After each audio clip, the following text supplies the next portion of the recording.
अस्सलाम वालेकुम जी, हम ब्रेक से वापस आ चुके हैं एंड गुड मॉर्निंग। और सलाम जो है ना वो करते रहना चाहिए दिन में बार बार, हर टाइम, हर किसी को। और ये जो छोटी छोटी नेकियां होती हैं ये ज़रूर कमानी चाहिए। और सहाबा जो है वो मस्जिदों में जाया ही इसलिए करते थे, भाग के जल्दी पहुंचा करते थे ताकि ज़्यादा से ज़्यादा वो पहले सलाम करें और ज़्यादा से ज़्यादा नेकियां कमाएं। और हमारे यहाँ जो है वो बड़ी नेकियां का तो सबर तो वैसे ही पता कोई नहीं, छोटी छोटी नेकियां हम उन पर भी नहीं गौर करते कि यार किसी को अच्छे तरीके से हंस के मुस्कुरा देना, किसी अच्छे तरीके से बात कर लेना, थोड़े इखलाक का मुजाहरा कर देना, इससे कितनी सारी आपको नेकियां मिलती हैं। तो कोशिश करनी है आज के दिन में छोटी छोटी नेकियों का आपने ज़रूर कमाना है। और जैसा कि बहुत सारे एक्सपर्ट्स, बहुत सारे डॉक्टर्स, बहुत सारे साइकोलॉजिस्ट ये कहते हैं कि जब आप रात को सोएं तो अपना सेल्फ एनालिसिस ज़रूर करें कि आज के दिन आपने कितने अच्छे काम किए और कितने बुरे काम किए। और सारे दिन के बाद 5 मिनट अपनी ज़ात को अगर आप दे देते हैं तो इसमें मेरे ख्याल से कोई मजाक का नहीं है। Faraz ji, coming back to the topic, अभी आपको पता है कि आज मंगल का दिन है। मंगल को हमारे साथ कौन होते हैं? मंगल को हमारे साथ हैं डॉक्टर हुमायूं मोमन, जो कि हमारे एक्सपर्ट्स जो हैं कॉस्मेटिक सर्जन, प्लास्टिक सर्जन और वर्ल्ड रिनाउंड। हम इनको लोकल तो हम कहते ही नहीं है ना, हम इनको वर्ल्ड रिनाउंड कहते हैं। अस्सलाम वालेकुम डॉक्टर साहब, कैसे हैं आप? अस्सलाम वालेकुम। बिल्कुल ठीक ठाक अल्हम्दुलिल्लाह, आप कैसे हैं? बिल्कुल ठीक ठाक डॉक्टर साहब। आज बहुत इंपॉर्टेंट टॉपिक हमने डिस्कस करना है डॉक्टर साहब। और कल जैसे भी आप सेगमेंट देख रहे थे तो मैंने बात की, इसलिए मैं डायरेक्ट आई हूँ ताकि हम इस पर मैक्सिमम कवर भी कर सकें। और लंबा सेगमेंट एक करेंगे, आप शामिल होना चाहें तो कॉल कर सकते हैं। इसी एक सेगमेंट में डॉक्टर साहब आज हमारे साथ होंगे, क्योंकि इसको मैं थोड़ा सा लंबा कर रही हूँ, क्योंकि फिर वो बीच में ज़रा गुफ्तगू कट जाती है तो समझ नहीं आती ब्रेक से पहले क्या हुआ, ब्रेक के बाद क्या हुआ। एलोपीशिया डॉक्टर साहब, गंजपन। वैसे तो हम टोटों में इस टॉपिक को काफ़ी डिस्कस कर चुके हैं, जब ट्रांसप्लांटेशन की बात करें या दीगर इशूज़ की बात करें, कहीं ना कहीं ये साइड बाय साइड कवर हो जाता है। लेकिन अगर टोटली हम इसी के ऊपर एम्फेसिस आज के शो के अंदर रखें तो मुझे ये बताएं सबसे पहले कि इसके क्या कॉजेज़, इसके क्या फैक्टर्स होते हैं? मारूफ, एलोपीशिया या जो गंजपन होता है, इसके अगर हम वजूहात को डिवाइड करें तो आप इसको एक जेनेटिक प्रीडिस्पोजिशन हो जाती है, फिर उसके बाद इसमें मैकेनिकल फैक्टर्स होते हैं, फिर इसमें अगर आप बाज़ केमिकल्स या मेडिसिन या किसी इलाज की वजह से याट्रोजेनिक या केमिकल्स उसकी वजह से हो सकते हैं, और फिर ऐसी चीज़ें होती हैं जो इडियोपैथिक कहलाती हैं, जिनका आपके पास कोई ऐसा वजह नहीं है कि ये क्यों हुआ है, जो जिसको हम इडियोपैथिक कहते हैं। इडियोपैथिक की जो सबसे कॉमनेस्ट जो चीज़ है वो होती है, उसको हम अपनी ज़ुबान में बाल्चर या मेडिकल टर्म में एलोपीशिया एरियाटा कहते हैं।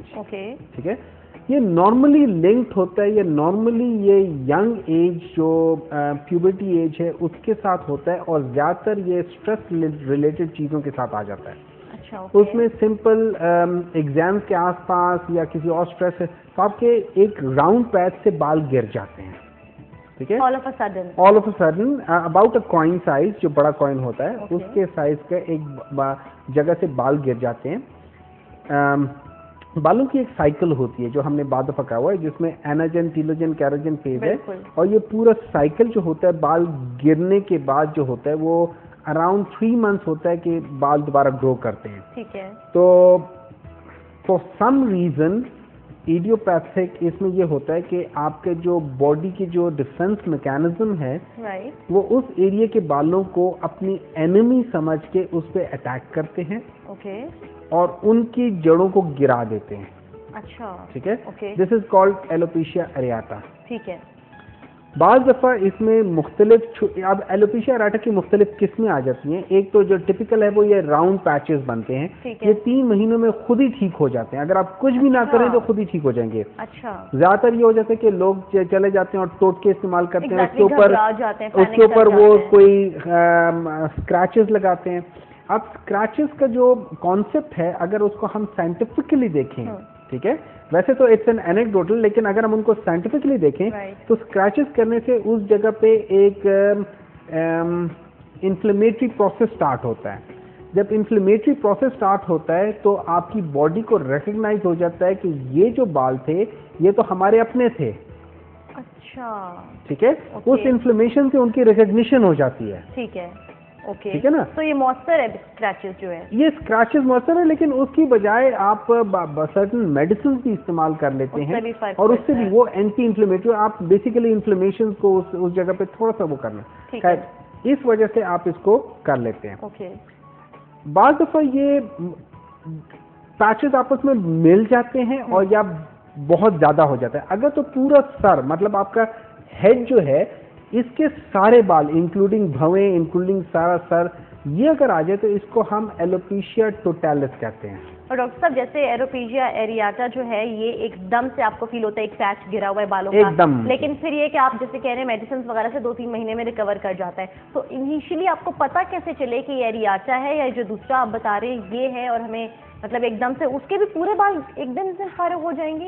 उनमें नहीं, जो एलोपेशिया टोटैलिस है ना, वो इसी तरीके से पैचेस में आते हैं और आहिस्ता आहिस्ता करके आपके बाल गिरने शुरू हो जाते हैं। कितना टाइम लगता है डॉक्टर साहब इस चीज? It varies from how aggressive it is. Okay, ठीक है।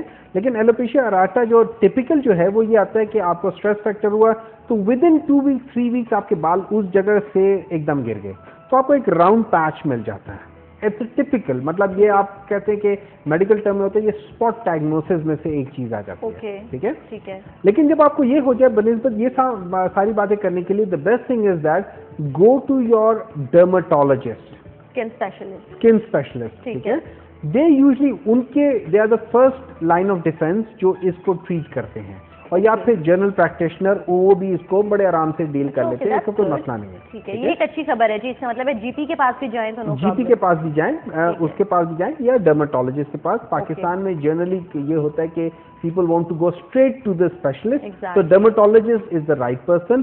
Otherwise जो जिसे कहते हैं चेन ऑफ कमांड होता है, it starts from the general practitioner, and general practitioner अगर ना ट्रीट कर सके then वो आपको फिर एक स्किन स्पेशलिस्ट को रेफर कर देगा, जो सही तरीका है। सही, ठीक है। अब उसके बाद इसमें बाकी चीजें ये आपस में मिल जाए तो उसको एलोपेशिया टोटैलिस, और अगर पूरी बॉडी के बाल गिर जाए तो एलोपेशिया यूनिवर्सालिस होता है। Oh my God. अब इसके अलावा बात चीजें होती हैं। अब बच्चों में एक चीज होती है कि आप या फिर बात खातून भी है, वो बहुत टाइट बाल बांधते हैं, ब्रेडेड बाल होते हैं, बहुत टाइट होते हैं। उसमें एक कंडीशन स्टार्ट होती है जिसको कहते हैं ट्रैक्शन एलोपेशिया, कि उसमें जहां जहां आपके टाइट हो रहे होते हैं, खासतौर पे अगर आप देखें ये अफ्रीकन अमेरिकन जो हैं, ठीक है, जो जिनको जो वो बहुत टाइट करके बाल आगे करते हैं, उनके माथे काफी ऊपर चले जाते हैं। ठीक है, दैट इज ट्रैक्शन एलोपेशिया। आप मुसलसल खींच रहे होते हैं तो वो बाल आहिस्ता आहिस्ता करके बाल निकल रहे हैं। पुराने जमाने में नानियां दादियां जो थी वो ऑयल लगा के ठीक खींच के चुटिया जो है ना वो किया करती थी, और अपनी तरफ से उनका ये होता था कि जी खींचने से लंबे होते हैं बाल और लेंथ बढ़ेगी और टाइट। लेकिन अभी आप बता रहे हैं कि मैं तो आपको वो बता रहा हूँ जो साइंस हमें बताती है। हाँ, जो मतलब मैं वही कह रहा हूँ कि अभी देखे ना, हमें जब पता चला है तो कितनी जमीन आसमान का फर्क है दोनों चीजों के अंदर। एग्जैक्टली। उसके अलावा फिर बात चीजें हो जाती है जिसमें लेट्स से आपको कोई डिजीज है, कोई चोट लगी है या दाने लगे निकले हैं, तो उसके बाद हम एक कहते हैं स्कारिंग एलोपेशिया। ओके, ठीक है, मतलब जो स्कार्स बनते हैं, अब स्कार के ऊपर बाल नहीं निकलते, तो वो स्कारिंग एलोपेशिया। फिर उनके मुख्तलिफ वजूहात होती हैं। फिर आप हर मतलब 3-4 चीज़ों की वजह से स्कारिंग एलोपेशिया हो सकता है। अगर आपको कहीं दाने बड़े निकल रहे हैं कोई, तो आप again you need to go, सबसे पहले आप या जीपी या एक स्किन स्पेशलिस्ट को जाके दिखाएं, क्योंकि इनकी prevention is much better than treating it. Absolutely. ठीक है ना। तो जूइंग जरा हो जाते हैं तो उसी वक्त अगर आप टाइमली वो कर लेंगे तो उसमें स्कारिंग से आप बच जाएंगे। ओके, ठीक है। फिर बाज़ लोगों को हो जाते हैं जिनमें लेट्स से आयरन की डेफिशिएंसी हो गई, या आपके हार्मोनल डेफिशिएंसी जिसमें thyroid hormone is more important. What exactly is this thyroid hormone? Because everybody talks about it कि यार इसकी वजह से ही मेनली ये कॉज जो है वो होता है लोगों में। नॉर्मली ये ज्यादा मशहूर है ये बात कि थायराइड का ही प्रॉब्लम होगा जी आपको। देखिए, आपके जो हार्मोन्स होते हैं, बेसिकली हार्मोन्स की डेफिनेशन ये होती है कि वो बॉडी की एक जगह से निकलते हैं और उनका इम्पैक्ट किसी और जगह पे होता है। ठीक है। आप थायराइड हार्मोन में मेनली जो थायरॉक्सिन है वो आपकी बॉडी को मुख्तलिफ चीज़ों में रेगुलेट करता है। ठीक है। ये आपका BMR जो बॉडी मेटाबॉलिक रेट जो है, बेसल मेटाबॉलिक रेट है, उसको भी ये कंट्रोल करता है। ठीक है। ये आपके बॉडी के टेम्परेचर रेगुलेशन को भी करता है, ये आपकी स्किन के उसको भी करता है, ये आपके फैट को भी करता है। मतलब ये बहुत सारी चीज़ों को इसके उन पे असरात होते हैं। ठीक है। एक शख्स है जिसके थायराइड हार्मोन कम है, उसको नॉर्मली उसका BMR कम हो जाएगा, तो अगर वो थोड़ा भी खाएगा तो उसको ज्यादा लगेगा। और normally they are more chubbier. Okay. वो सुस्त होते हैं जनरली, अच्छा। उनकी आवाज में भी थोड़ा सा फर्क होता है। अच्छा। ये 3-4 चीजें। नंबर 1, उनको सर्दी ज्यादा लगती है। अच्छा, ठीक जिनको है, थायराइड का जेन्युइन मसला होता ये है। अगर जिनको थायराइड का जेन्युइन मसला होता है, आप है। सिंपल इसको चेक कर लें। और खासतौर पे थायराइड उस जगह पे भी ज्यादा इफेक्ट होता है जहाँ पे आपका आयोडाइज्ड सॉल्ट ना हो। ओके, ठीक है। ठीक है, फिर वहाँ पे वो गॉइटर और वो जो गले के सामने यहाँ पे एक होता है थायराइड हाँ जी, ग्लैंड होता है, गलत ठीक है, जिसको कहते हैं ना। तो इस जगह पे तो इस जगह से ये सिक्रीट होता है। ओके, ठीक है, ठीक है। तो उसमें फिर आपने बात देखना होता है कि उसमें अच्छा, बाज लोगों को थायराइड जरा ज्यादा उनमें प्रोड्यूस हो रहा है, वो हाइपर थायराइडिज्म में चले जाते हैं। और उसके क्या कॉन्सिक्वेंसेज होते हैं? उसके एक फुल रेंज ऑफ कंसिक्वेंसेज हो सकती हैं। ठीक है, which is again a separate subject and it is beyond my expertise to comment on that। Doctor साहब, अपना थायराइड कैसे चेक करा सकते हैं? टेस्ट होता है? सिंपल ब्लड टेस्ट है जी। ओके, आप ब्लड टेस्ट करा लेते हैं, उसमें आपको पता चल जाता है कि आपका थायराइड हार्मोन कम है या ज्यादा है और या इक्वल है। अगर इक्वल है तो फिर आप में बाज़ दफा किसी और वजह से उसकी जो आपका हार्मोन सही आ रहा है लेकिन उसका इम्पैक्ट सही नहीं आ रहा, तो वो फिर जो टारगेट टिश्यूज हो जाते हैं उसमें भी कोई खराबी आ सकती है। ठीक है। और डॉक्टर साहब, इसको कम और ज्यादा करने के लिए दोनों मेडिसिन हैं? दोनों में मेडिसिन होती हैं। ठीक है, अगर आपके कम है तो उसमें आपने सिंपल थायरोक्सिन देना होता है, which is a thyroid hormone, मतलब मेन इसके एक्टिव इंग्रेडिएंट है, वो देना होता है जिससे आपका बेहतर हो जाता है। And that is a very simple sort of treatment. सिर्फ ये उसको रेगुलेट करना होता है। ठीक है, उसको रेगुलेट, क्योंकि इसकी वजह से आपके हार्ट के ऊपर इफेक्ट आता है। अगर आपका ज्यादा तेज है, थायराइड हार्मोन ज्यादा है, तो आपका हार्ट बीट भी तेज होती है, आप एंशियस होती हैं, आपकी आंखों के ऊपर असर पड़ता है। मतलब इसमें बहुत सारी चीजें हो जाती हैं। आपके हाथों के अंदर ट्रेमर हो रही होती है, तो it's like an hyper active sort of person with tremor, with restlessness, बहुत सारी चीजें बीच में हो जाती हैं। कोई बड़ी बीमारी तो है नहीं। आई थिंक इट्स वेरी, अगर आप जाएं तो सिंपल जी। तो बजाय इसके कि आप इतने कॉन्सिक्वेंसेस में अपने आप को मुब्तला रखें, स्पेशली कि आप फॉरेन डॉक्टर के पास जाएं। वो जैसे आप शुरू में कह रही थी ना कि it's a small thing in the life that counts the most जी। आप छोटी छोटी चीजों को जब आप नजरअंदाज करना शुरू कर देते हैं, that is when they add up together and it gives you a problem. और तो आपको छोटी छोटी चीजों को एड्रेस करना चाहिए। कौन से दोनों ये जो ट्रीटमेंट्स आपने, मतलब दोनों जो आपने एलोपेशिया बताया है, एरियाटा और जो टोटैलिस है, इवन के जो यूनिवर्सैलिस है वो, ठीक है, इन तीनों के बाद अगर मेडिसिन यूज करने के बाद भी क्योर नहीं हो पा रहे हैं ये, और बंदा देख रहा है कि मैं टोटल गंजपन की तरफ जा रहा हूँ, चले हम बालों की ही बात करते हैं, ठीक है, तो उसके बाद हेयर ट्रांसप्लांट के थ्रू इस मसले को सॉल्व किया जा सकता है? एक बंदा जिसके बाल खत्म हो गए हैं सर के ऊपर, बिकॉज हेयर ट्रांसप्लांट में तो आप अपनी स्किन उठा के लगाते हैं, तो वो नहीं है, तो फिर उससे क्या हो सकता है? अगर let's say normally if it is an active disease, तो हेयर ट्रांसप्लांट उस वक्त नहीं करना चाहिए। ठीक है, किसी शख्स को अभी एलोपेशिया एरेटा हुआ है और एक छोटी सी जगह पे है, या चाहे वो स्काररिंग एलोपेशिया हुआ है और वो एक छोटी सी जगह पे है और उसको 1 साल से कम अरसा हुआ है, ठीक है, और आप बाज़ दफ़ा एक छोटा सा बायोप्सी टिश्यू लेकर देखते हैं कि वो स्किन एक्टिव है या वो डिजीज एक्टिव है या नहीं है। अगर वो एक्टिव नहीं है और आपको 1 साल या 2 साल से ज्यादा हो गया है और आपके पास डोनर एरिया मींस वो एरिया जहां से बाल आप ले सकते हैं, डोनेट कर सकते हैं, वो आपके पास है, तो hair transplant can be a solution. Doctor साहब, वो जो डोनर एरिया है सर के बालों के लिए बॉडी के किसी पार्ट का भी हो सकता है? नहीं, किसी भी पार्ट का हो सकता है जी। अच्छा। आप सर के बालों से आप कहीं भी बेसिकली इट्स द हेयर, आप कहीं भी लगा सकते हैं। अगर सर टोटल गंजा है और आपकी बॉडी में बाल है तो आप बॉडी हेयर ट्रांसप्लांट भी होता है। अब लेकिन उनका करेक्ट, मतलब ये याद रखें, इसमें 2 चीजें होती हैं। एक हम कहते हैं डोनर डोमिनेंस, एक होता है हम कहते हैं रेसिपिएंट डोमिनेंस। डोनर डोमिनेंस का मतलब है अगर मेरे सर जहां के जो बाल हैं वो अपनी डोमिनेंस किसी हद तक रखेंगे और वो अपना कैरेक्टर, अपनी शेप, अपनी सारी चीजें मेंटेन रखेंगे, ठीक है।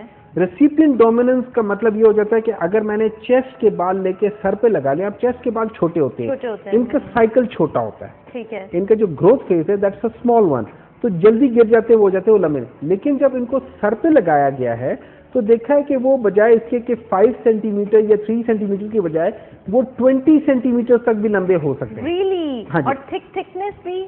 देखिए जो जो बाल लंबा होता जाएगा ना उसके अंदर एक वॉल्यूम थिकनेस आती जाएगी। अच्छा। ठीक है, so there is always a volumetric change when the hair grows longer. Wow, ठीक है, दैट्स गुड। लेकिन उनका करेक्टर वही कर्ली, वही शेपलेस होगा, आप उसको वैसे स्टाइल नहीं कर पाएंगे। ठीक है, ठीक है, लेकिन ये कि ऑब्वियसली एक पूरी जिंदगी बिल्कुल गंजेपन से गुजारने से बेहतर है that you have, provided if you have got enough of donor area on the chest. अगर वो भी नहीं है then I am afraid you can't do it. की बात आपसे करी थी, उनकी पूरी बॉडी के ऊपर कोई हेयर नहीं है, then you can't do it, then you can't do it. उसके बजाय फिर उसके देखिए ऑल्टरनेटिव फिर भी है। किसी बॉडी एरिया नहीं, हम किसी और के बालों का पोर्शन। अक्सर बाज लोग आते हैं मेरे पास और आके कहते हैं कि डॉक्टर साहब इसके बड़े अच्छे हैं, मुझे इसके बाल बड़े अच्छे तो हुए। तो मैं उनको मैं उनको एक बात बताना चाहता हूँ, लेकिन जरा मजाक का पहलू डाल के मैं कहता हूँ कि दो चीजें आपकी अपनी रहती हैं, एक आपके अमाल और एक आपके बाल।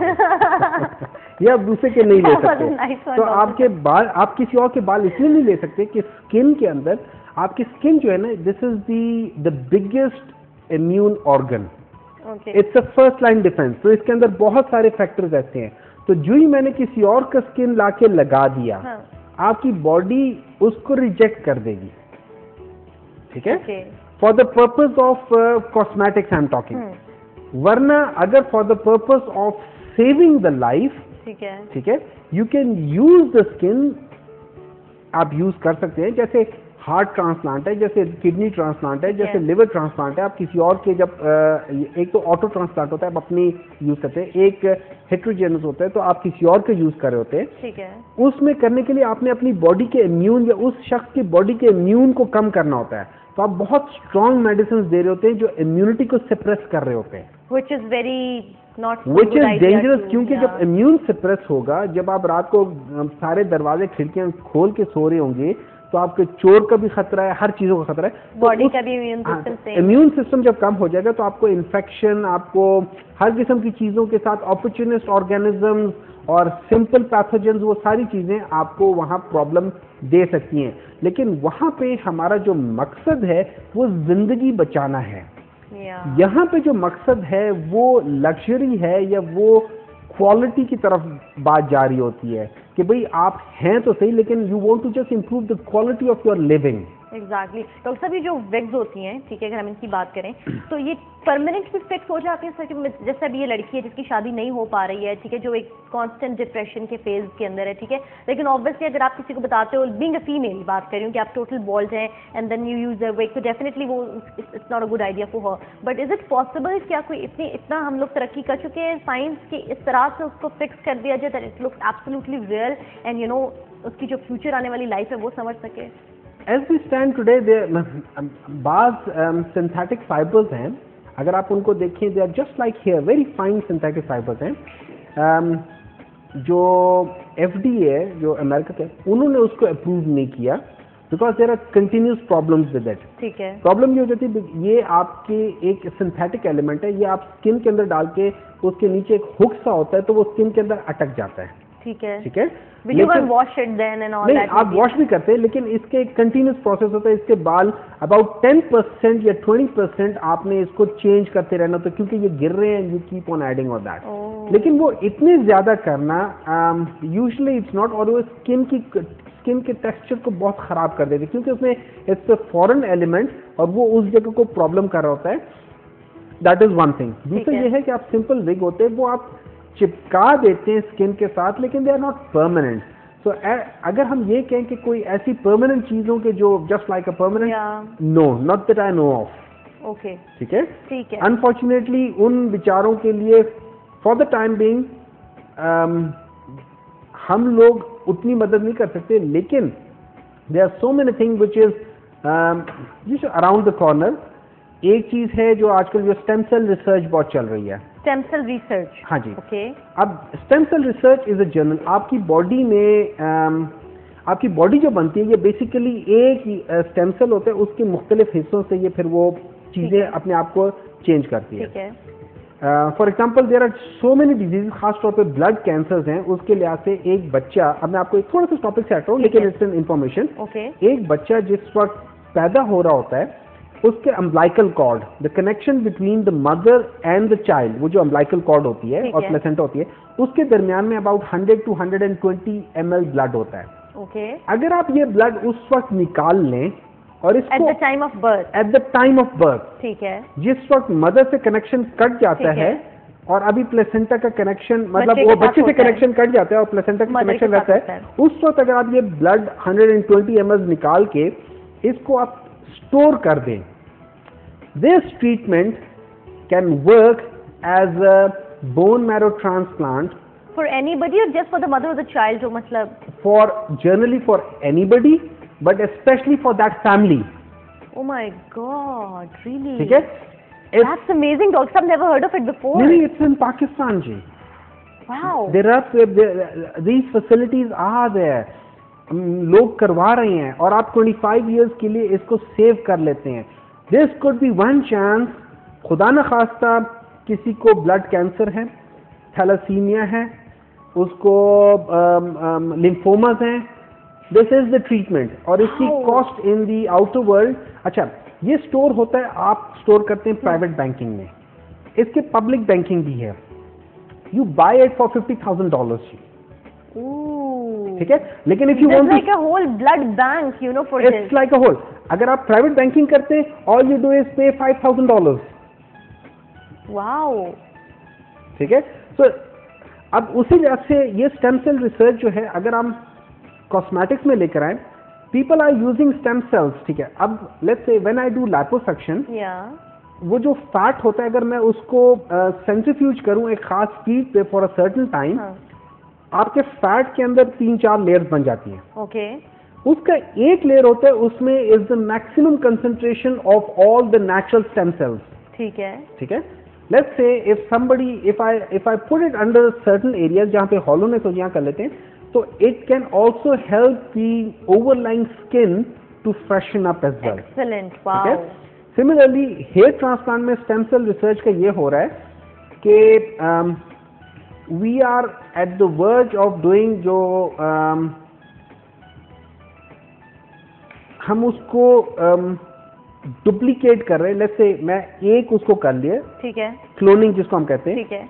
एक बाल आपके सर पे है, मैंने वो एक बाल ले लिया, कर दिया, फिर आपने एक बाल ले लिया, उसको क्लोन कर दिया, दूसरा वैसे ही बना दिया। दूसरा नहीं, 50,000, 50,000, 1 मिलियन जितने कहेंगे उतने वैसे बन जाएंगे। Wow, excellent. It is already in, अगर आप देखते हैं एक रिसर्च को देखते हैं, तो रिसर्च में मुख्तलिफ फेजेस होती हैं। सही।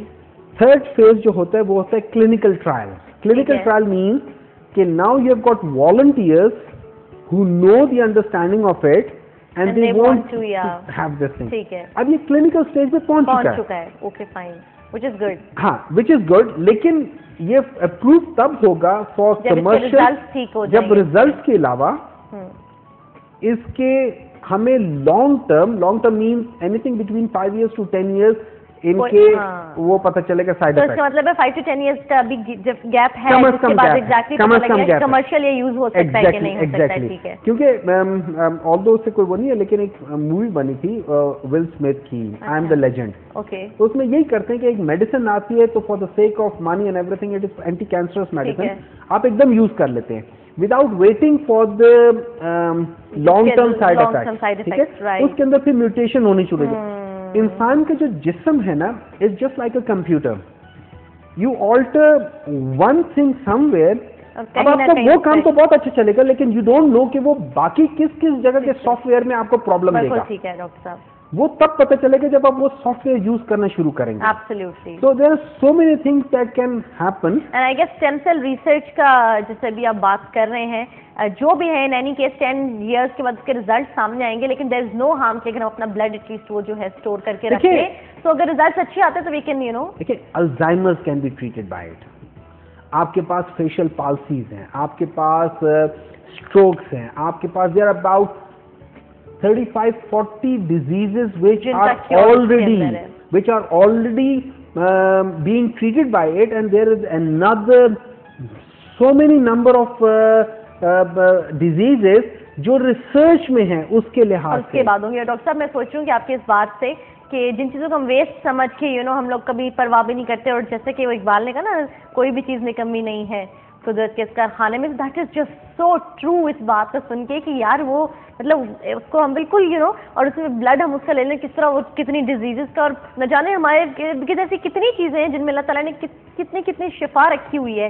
It's all about research exploration. इसीलिए हमारे मजहब में इतना एम्फेसिस दिया गया डॉक्टर साहब के रिसर्च करें। अगर आप मजहब को उठा के देखिए, वहाँ जगह जगह लिखा हुआ है अक्लमंदों के लिए इशारे हैं। दैट मीन्स, और from my point of view Islam जो है इट इज नॉट, इसके लिए नहीं है कि आप तोते की तरह चीज रट लें and without knowing, you need to understand every basic of it. और जैसे आपने शुरू में कहा था ना कि आप दिन के एंड में जाके अपने आप की एनालाइज करें, ऑडिट करें। Auditing is important. मैं उसको एक शेर के मिसरे में कहता हूँ कि अक्सर शब तन्हाई में चंद लम्हे नींद से पहले, ठीक है, जब आप सोने से पहले आंखें बंद कर लेते हैं, अभी आप सोए नहीं होते हैं, जब आपकी आंखें बंद हो जाती हैं उस वक्त आप अपने आप को ऑडिट करें।